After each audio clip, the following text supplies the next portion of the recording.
Actually, out of the 10.3 cents per $100 value, of that tax rate, essentially 22% of that money is going to the health department right now under our current tax rate structure that we have on property tax. What I would suggest that we create the health department taxing district at the current 2.25 cents that we're currently funding at, and leave our general fund rate at 8.05 cents. The main reason for that, for suggesting a separation, is to be able to handle any increase to the health department rate without it being a drain on our general fund revenue. As you'll see from the chart presented at the CAECO conference, the average health department tax rate across the state by county is 4.7 cents per $100 of assessed value, and there's very likely going to be a push to equalize that rate county by county. If we see an increase of, say, 1 cent or possibly even 2 cents, and we do not have a tax line specifically for the health department, that increase would come directly out of the 8.05 cents that we're using to help operate our general fund. If we have the health department tax line, any increase would be automatically added to it and would not decrease the current 8.05 cents we're using as general fund revenue. Creating the health department tax line would have to be done prior to January 1 of 2020 in order to take effect in the 2020 tax year. Meaning that if we sit here today between now and January 1 and say, well, we don't know what's going to happen, and they may put another year reprieve, or they may do this or may do that, and we just wait and nothing happens, then yeah, we're okay. But if we wait thinking all of that, and then come this next legislative session, they say this retirement rate's going to be 92%. That was actually the number that Representative Sheldon used at the last health department meeting, and Representative Sheldon is on both the health department board, in Frankfort, and the retirement board. And I think the number they used in that session was expected to be 90 to 95% was the number they used. If that happens, there's no way that the Barren River region will continue to operate at 2.25 cents. Now, so you got to do something. Now I'm not, and that you see the bottom paragraph, I'm not suggesting or requesting a tax increase, just a separation of the health department revenue from our general fund revenue in order to safeguard us against taking a damaging hit to our general fund revenue. This last sentence just deals with property tax only, just real estate property tax, that for every cent of property tax represents approximately $120,000 in value. And Matt and Ryan brought something that I did not ask them to put together. They just brought it with them. We actually pay that 2.25 cents on every tax that we levy: the motor vehicle tax, watercraft tax, tangible property, real estate. But just in real property only, for every cent of increase, if that went from 2.25 to 3.25, just from property tax alone, we would lose roughly $120,000 in revenue to fund it if we don't have the taxing district in place by January 1. The graph that they put together takes into consideration every tax, and you can see our current tax at the 2.25. If you take it all the way out to the 4.25, you're talking about $300,000 difference in revenue. And that would be real money that would come right out of the general fund budget if we don't separate the health department from our general fund revenue. Now, it's kind of, in my estimation, and I guess there's differing viewpoints on this, but in my estimation, it's kind of a win-win situation. If you separate it and nothing happens, you've not lost anything. Because our rate is 10.3, the health department's getting 2.25, period. We're operating on 8.05. If there is no change, and there's no change in the tax rate next year, our rate will still be 8.05, depending on what we do with compensating rate or whatever, and the health department rate would still be 2.25. Now, understand too, out of the 2.25, 1.8 cents of that 2.25 is from the state, is state law. Only 0.45 cents of this tax rate is tacked on by the region. And if I'm understanding correct, Ryan, the region wouldn't make a change without a vote of that board, to which all 8 county judges in the region are on that board. In fact, Judge Chick in Logan County chairs the regional board. But the state, and you guys are hearing a lot more of this than I am, but the state is going to make a push to try to get every district or every county to a more equalized rate of somewhere in that 4 cent range. I don't know that we will get there, that we will do it, but here's the what if. If it does, and say that rate increases 2 cents per $100 value, we've just lost $300,000 out of our general fund if we don't have the taxing district in place. To tack on there, your statutes only allow you a percent that you can increase your general fund. Yeah. Well, we could increase whatever, but it would be subject to a recall vote. I mean, it would take a public hearing, and then it would be subject. But yes, to your point, there is no way we could increase our 10.3 cents to 12.3. If we see a 2 cent increase in the health department rate, we could not take our 10.3 cents to 12.3 cents. Yeah, we couldn't tax our way out of that, but the state can, correct? But they can, they can add. If the taxing district, you can. It would automatically, if that rate changed from 2.25 to 4.25, that rate, the health department rate would automatically reflect whatever that change was. That's what I'm saying. The state can, but we can't. Yes, yes. The state can and would and could, and you would be obligated as the county to pay it, but you couldn't increase your taxes enough to offset. 4% would be the maximum we could raise that rate without a tax referendum. Without a subject to recall vote. And that's not going to happen. Nobody's going to go there and pull a lever to raise the taxes. That's not going to happen. Judge Barnes is right. The number I gave you, the state average is 4.33. That was last fiscal year, and I requested to get that, so you got more. Keiko said 4.7 in the slide, and here's you guys a copy of this.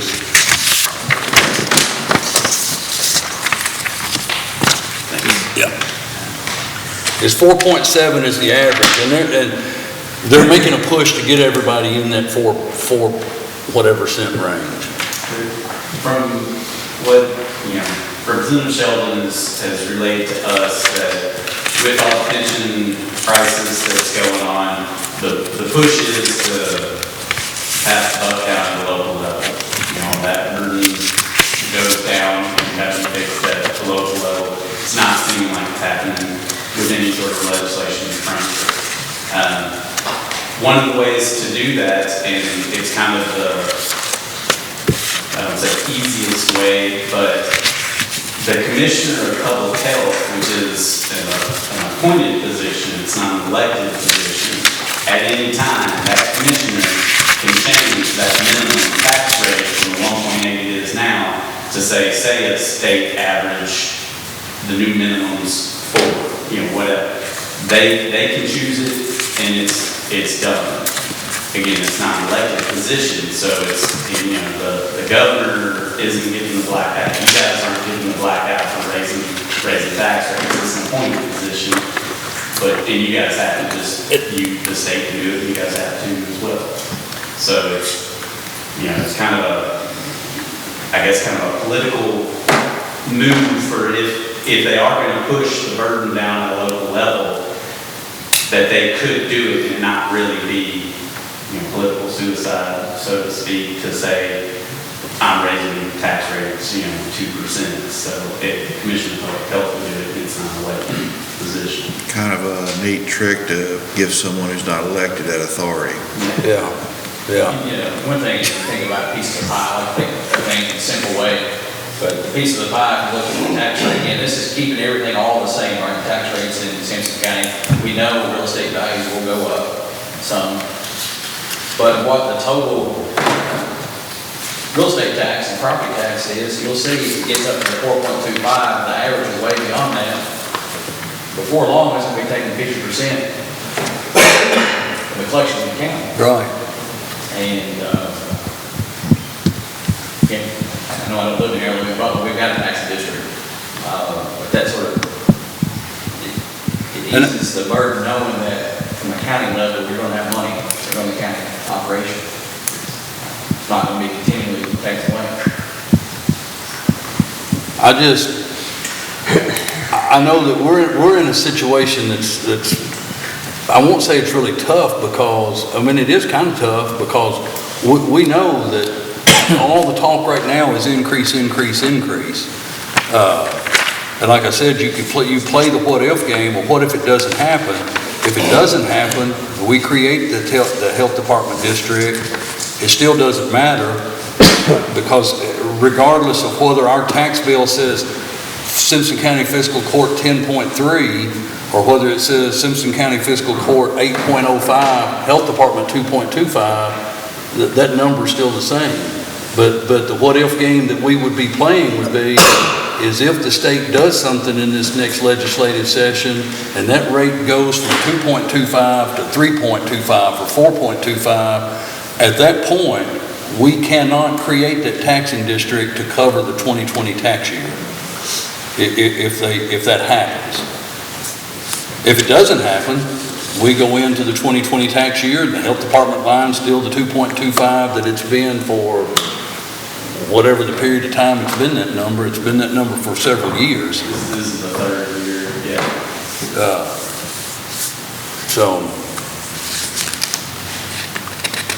And the good news is that, and I'm not necessarily asking for action on this today, but I do think that we need to make some determination before the end of December is we can actually do this by resolution rather than ordinance, that we were told in Frankfurt that it would be by ordinance, but in further conversation with the CAECO attorney and some other folks at CAECO and with the county attorney, we can actually do it by resolution. And if we do a resolution similar to what we've got for the extension office, it gives the Simpson County Fiscal Court the right to abolish, reduce, or modify the tax rate, meaning this. And here's the thing we got to understand about the health department tax rate. We could say at some point we no longer want that line on our tax bill, but we're still going to be obligated to pay it.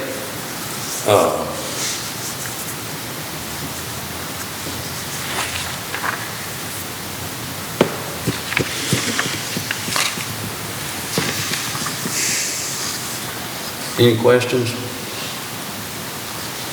comments, or concerns?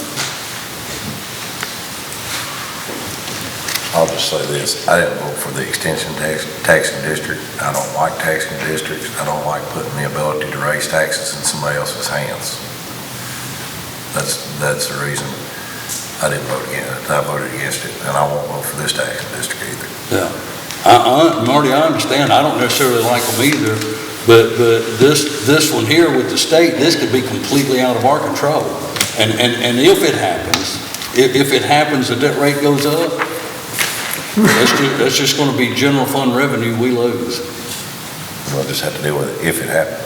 Yeah. But the other pension wasn't as bad as what it's maxed out now. So. Well, I know they put that in that slide, but I've had other conversations since we come back. There was some error in that slide too. That's not There really. may be error in this slide. So, what I'm saying is they said that the other pension has maxed out. It wasn't as bad as what they said it was going to be. In 12 years, it's always the worst case scenario is put out, and then it comes to a reasonable amount. They do this trying to scare everybody, then it's dropped back down. It's the same thing. I've seen it year after year after year. Yeah. That's my comment.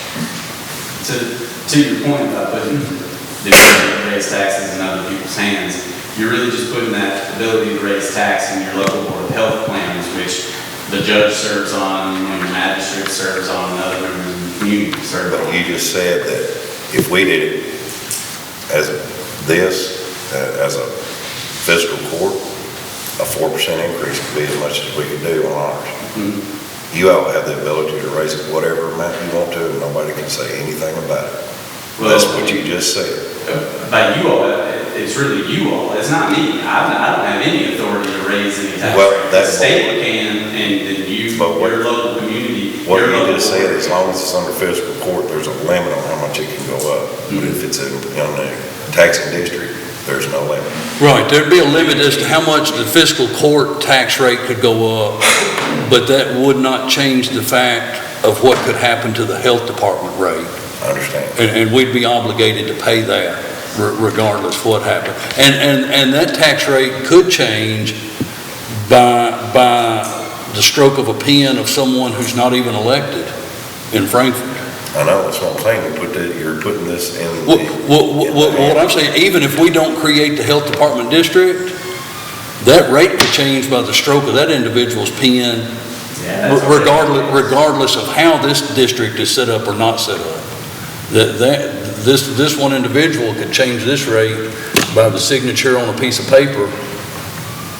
And that's already in place. Yeah, and that's the way, that's, You don't. yeah, He or she, whoever it is, it might change after today's results, you never know, but, they already have that authority. I mean, it just depends on, having a taxing district or not, just depends on where that money comes from. If it comes out of your general fund in your county, and your county can't raise taxes enough to cover it, then your county's got to take cuts, and that's, the jail, the sheriff, where do those cuts come from? Because state law, and you gotta give it to us. I mean, it's not me making that happen, that's state statute. Another thing too, I mean, we just met Marty, but, we're good stewards for funding, and, we've got 41 jobs. I didn't misspeak, it's 41 jobs we've got. This is because this year, as I said earlier, if we live on a farm, we can't pay for something, we can buy it. Personally. We've got to make the budget work, we have got 41 jobs. And so my thing is like you, I mean, I understand tax district. I don't want taxes anymore than the next guy. On a personal level, I get it. But we've done all we can do on the expense side, we're cutting 44 jobs. We're down 40% of our workforce. Before you know it, we're going to be cuts of things we can't operate. And so putting that in place, if it does get to the state average, 4%, whatever that is, it doesn't hurt the county budgets. In Butler County, our county continues to operate like usual, because they have that line item and just shift it over to the health department. well, I think too, man, so I think at some point, some of the counties, when they created that taxing district, they took that health department money or number and put it on a line, and they didn't even really make a reduction in their general fund revenue. Right. What I would propose if we go this route would be that we take our general fund revenue and decrease it to the number that we're actually operating on.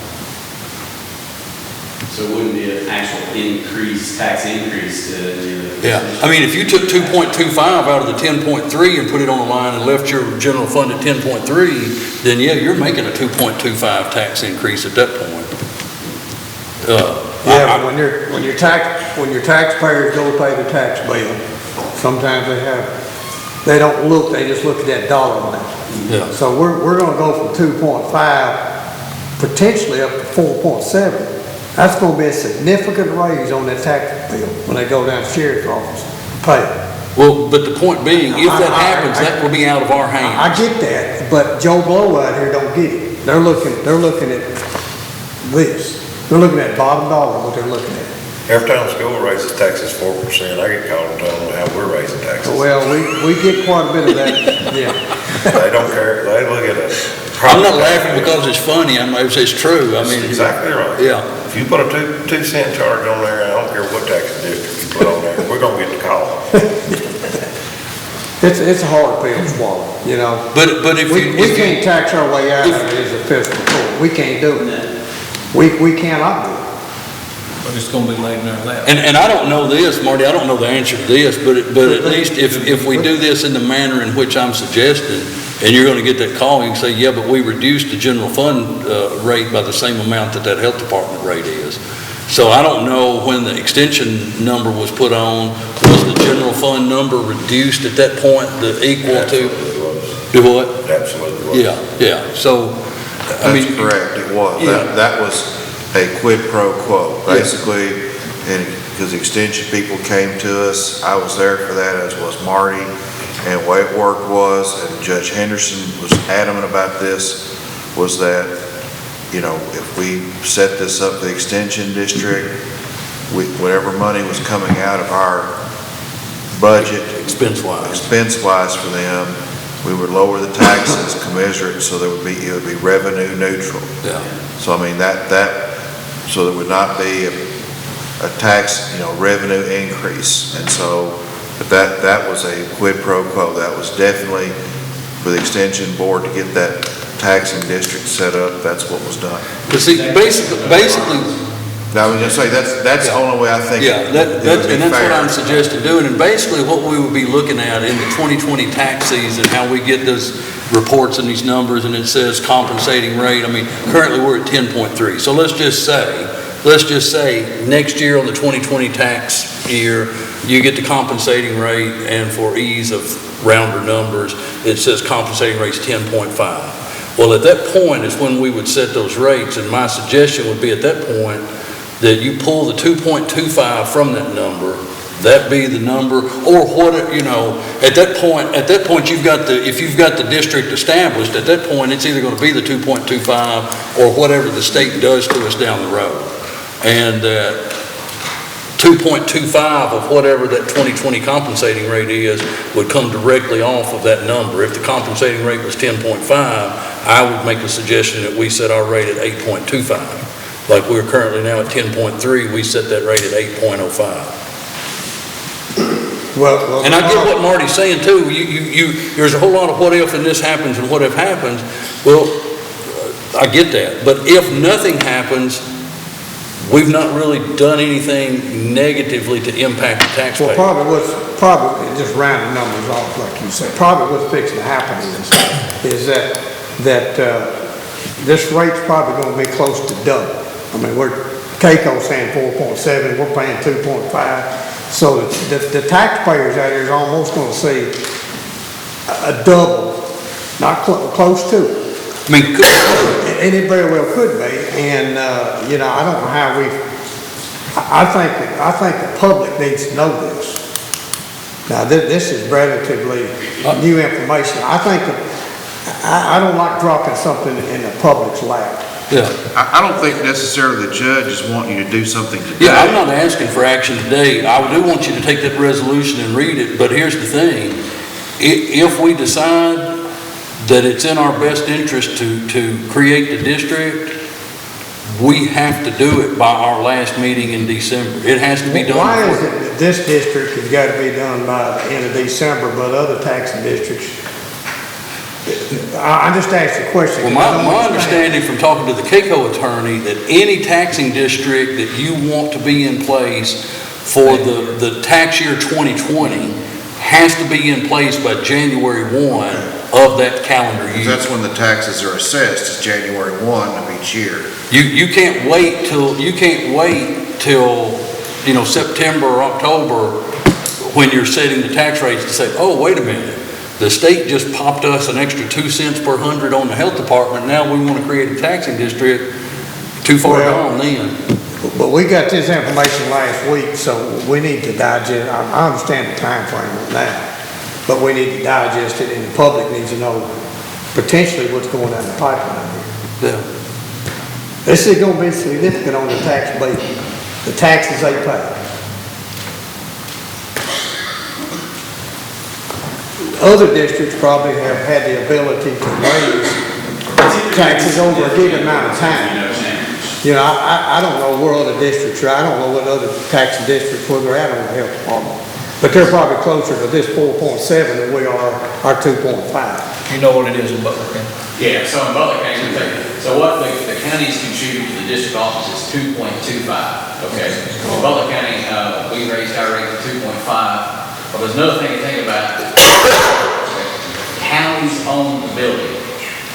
Think about maintenance. We've got a little bit of reserve in the Butler County taxing district. If the roof issue is not related to insurance, HVAC system issues, electrical issues, we can fix that with the taxing district. We don't have to pull from fiscal court. That's very nice Yep. to be able to do that. I want you to think about something else too. If you're like me, you pinch your pennies, you pay your tax bill in October. You don't wait till November. Well, you just got a 1% discount, right? You're still paying us 2.2. Good way. Still paying us 2.25%. And so eventually, if you take those 1% hits, if you have those big tax days, and Sheriff said earlier, $3 million one day, somebody got to pay the discounts, but you're still paying the tax and you're still paying the health department 2.25. When is it gonna get to the point that counties can't sustain this? I mean, where are we at on that? Are we gonna start seeing counties come together and having a regional, somewhere down the road, if expenses just keep climbing and climbing and climbing, being a businessman, you gotta cut your costs somewhere, you got to. Yeah, you're right. That's the reason we didn't want to do it. It's a very tough decision. We had to cut 41 jobs. We're already 8 counties, strong. There are some districts out there, health department districts that have 10 counties. I mean, about Lake Cumberland, Somerset area, they've got 10 counties. But now I think that would be the trend, because on the administrative side, you have to have 1 or 2 of things, right? Instead of every county has. But now I think that will be the trend.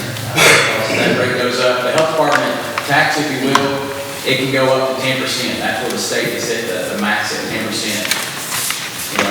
You don't need to be at 10%. But some counties are out there already at that, 9.5%. Yes. I think, Matt, what Magistrate Thurman may be asking the question is let's say that in the Barren River region, it's determined that the Logan County and Simpson County facilities are going to shut down, and all Simpson Countyans and Logan Countyans are going to have to travel to Warren County for any services. The rate that Simpson County is going to pay to the health department is not going to change just because that building shuts down. No, that's right. I'm glad you said that, Judge Barnes. And some of the health departments across the state, they're open 2 days a week. Well, I'm sorry, I don't understand that economics there. I'm sorry, I don't, because you got less buildings, you got less administrative, so I don't understand why the cost would not be a little less. They're doing it based on population. They assess expense based on population. So if you're going to combine Logan and Simpson County, you have to see, just like Mr. Hunt's presentation earlier, it's not just shots when you come into the clinic. Most of our stuff is out in the community, and your community is still going to, your 196 establishments. It costs a lot of money to maintain and insure a building. It costs a lot of money for that. But not to us, it's y'all's building, it's county building. Well, if we didn't need it, it would be surplus property, it'd be gone. It'd be a doctor's office. But the big cost there. Yeah, but we're doing all of that outside of that 2.25 cents right now anyway. So even if we sold off that building, we're still paying the 2.25 cents. Well, that's just my opinion. I mean, The biggest cost though is the retirement system. I get that. Benefits 130%. I don't think we can operate 130% benefit. You can, there's no possible way.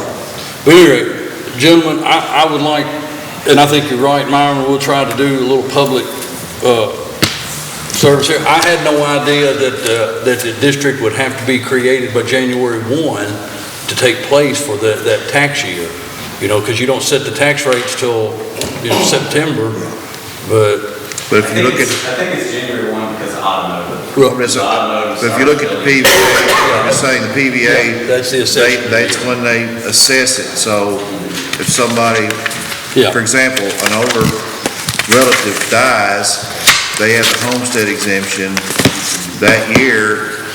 If they died, February 1st, their heirs pay that amount, but the next January it goes up, its exemption goes off. So it's the value of the property at January 1, and so that's when they set up all the districts. Here, I would like y'all to take all that, read all that information, and I think by our first meeting in December, we need to make a decision one way or the other. And we'll come back and we're available, any questions, if any of your constituents have questions or concerns that they address you, feel free to give us a call or email or anything. We're more than happy to help. All right, Other reports, I guess.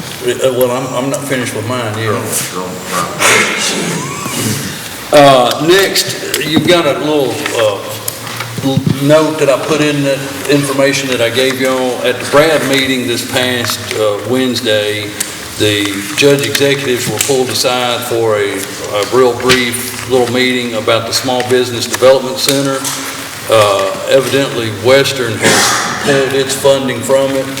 They're willing to allow us to continue to use the building, but if we want to have this Small Business Development Center open, there would be some cost to each county. You would see down Simpson County, and it would be by population, and you see the number that they would need from Simpson County if we want to participate in this Small Business Development Center.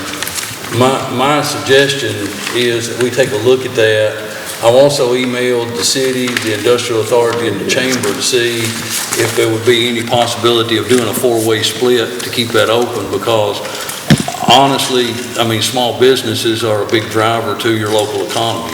If the city, the industrial authority, and the chamber would be willing to split that with us four ways, you're talking less than $1,300 a year to have a pretty good tool available to people that's getting in to start up a small business. So I'll report back to you what I find out from those, and we'll take that up at that point. A couple other things, don't forget Thursday's groundbreaking for the XYZ, I think at 10 o'clock out on Steel Road. Next Thursday, that's at 10 o'clock in the morning. Next Thursday, the 14th at 2 p.m. is a groundbreaking out at Kentucky Downs for their first expansion project. And then if you have not, let Pam know about attending the Industrial Authority luncheon on December 3rd, which will be, everybody has, okay, so we're good there. Now I'm done, Counselor. Marty, you have any? I got one. I had to go out to the subdivision across from the golf course of Lewis Memorial Home, and I spoke to Carter before the meeting. Planning and zoning board apparently passed that they did not have to put sidewalks in that subdivision. It's very disappointing, because when I was on planning and zoning, that was a safety issue. I just would like to express my disappointment that a board would let that big a subdivision go without any sidewalks in it. And that's something, if you talk to the board members, that needs to be expressed to them, that because now that they've let that one do it, how hard is it gonna be? They've set the precedence now. And it's, that's something that should have been addressed and should not have gone by without it going in. Other than that, I have nothing. All right, that's a good point too. Nate? Nothing. Nothing? Scott? Myron? No. Counselor? Go vote. Sheriff, you have anything? Jailer, you have anything? Afraid of it.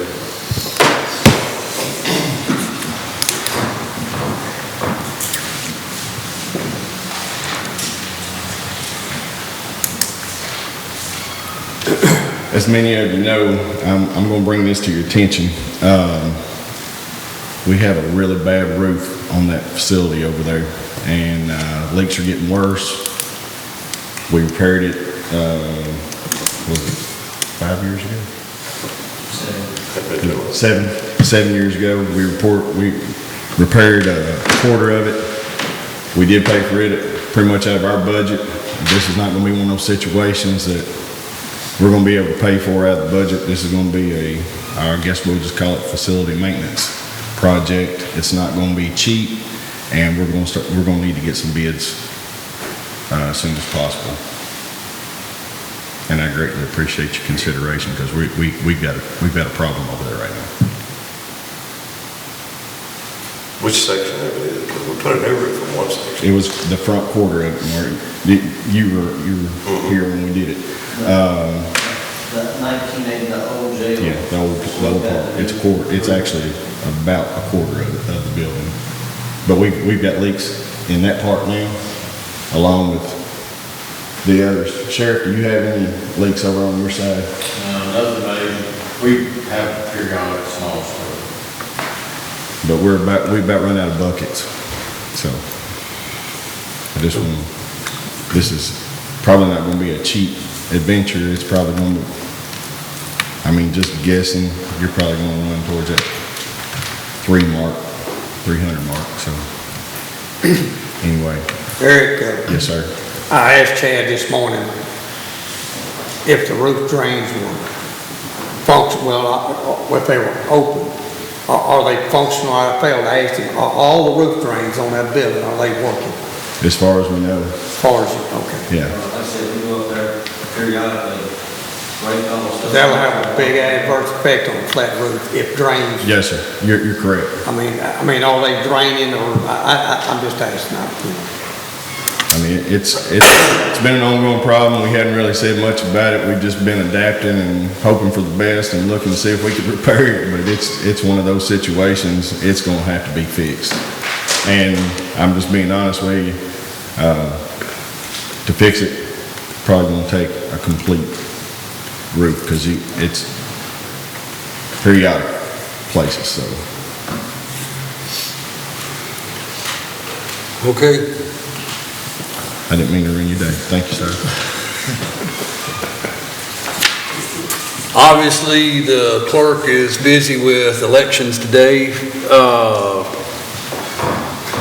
Bob, you have anything with emergency management? Bill, anything with maintenance? Chief, anything with fire department? I do.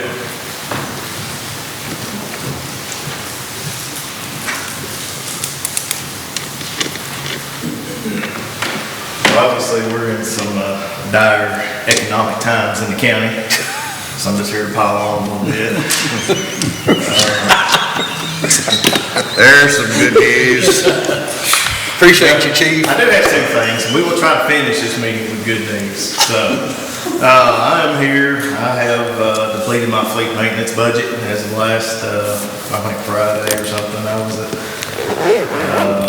well, we're 100% money over from just some other line items just to cover what was already out there. The good news is, I guess, as far as my scheduled fleet maintenance stuff, the oil changes, all that stuff, I believe we're done for the year as far as apparatus are concerned on that. My problem is I have no more money to function for the rest of this fiscal year. We're at, I don't know, about 40%, I guess, is that right? Somewhere in there, so.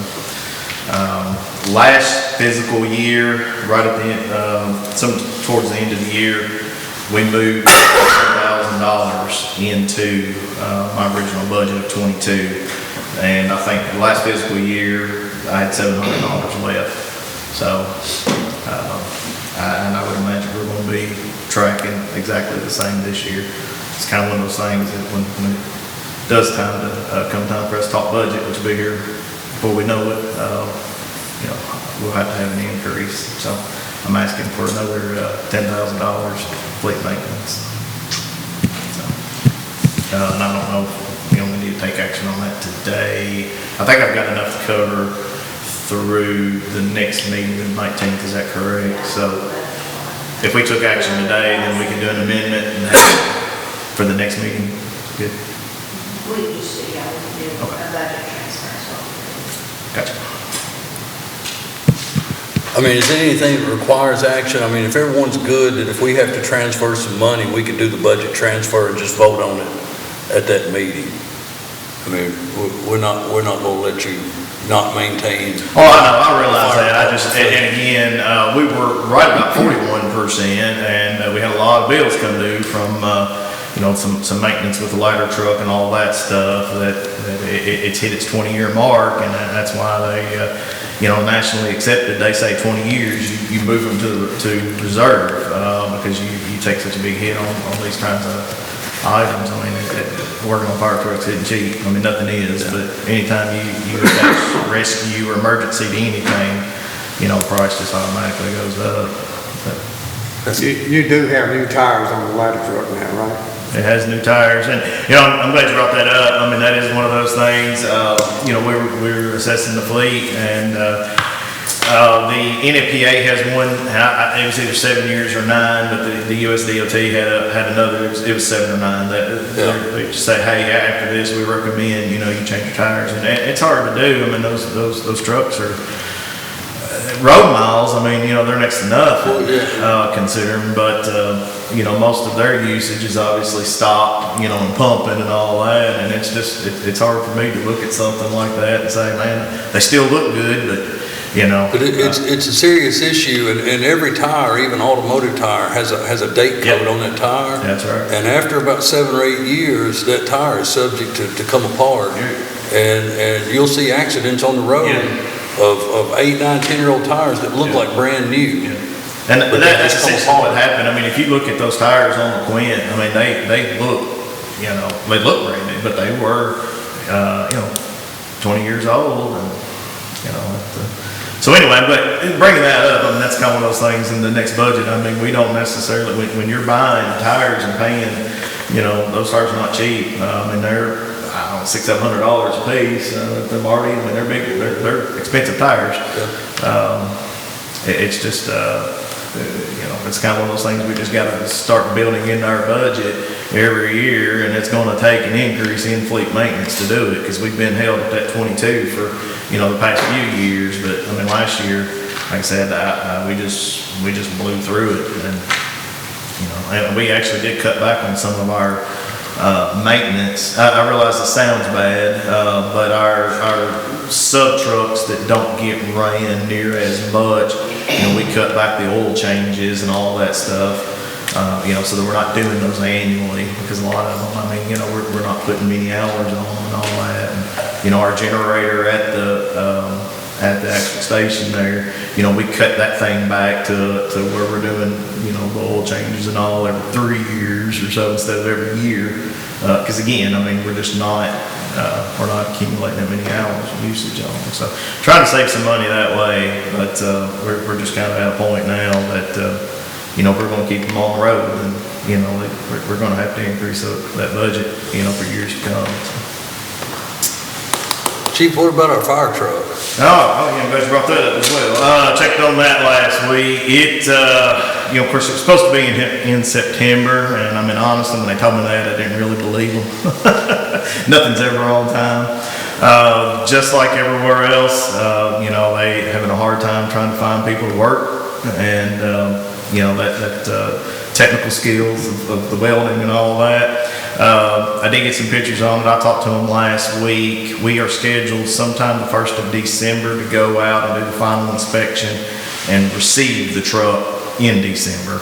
I don't have a hard date on that, but I do know they did contact us about, because we have to buy plane tickets, or they do. I mean, it's cost is already built in, but they're looking at doing final inspection the first week of December, so I anticipate it sometime in December. Very good. So, all right, thank you, gentlemen. We do have one more thing. I'm going to let Nelson come up and speak to this on a project that he has handled on his own. So, thank you, guys. Thank you.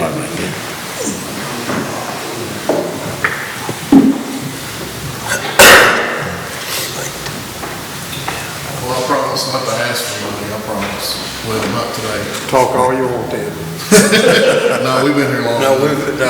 Sorry, I got other things to do. Back in the end of June, Chief brought to me a grant that was open for some training facility monies. Past couple of years, we've been borrowing a prop that weighs a ton. We've had some help getting it down here from the jail, but we borrowed it from Alberton, and it is a forcible entry prop.